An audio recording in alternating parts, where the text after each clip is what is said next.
trying to see like a slime that I made, and this is not the first video I've made today. I have summer tips part 1 and part 2 for you. So go check them out if you haven't seen them yet. But you can still watch this one first. Yeah.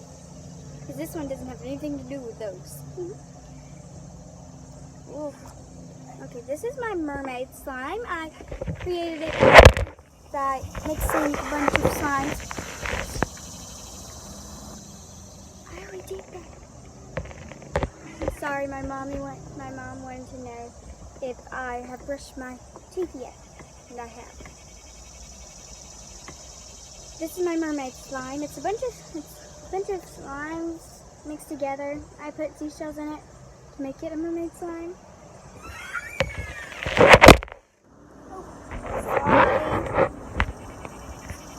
Okay.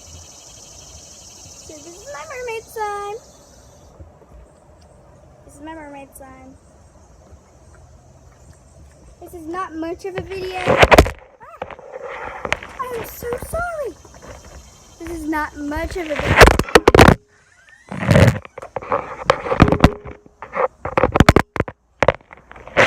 Are y'all okay? I am so sorry. Alright. So, it wasn't much of a video, but I wanted y'all to see my mermaid slime. Thank y'all for watching. Bye. And don't forget to go to Summer Tips Part 1 and Part 2. Bye.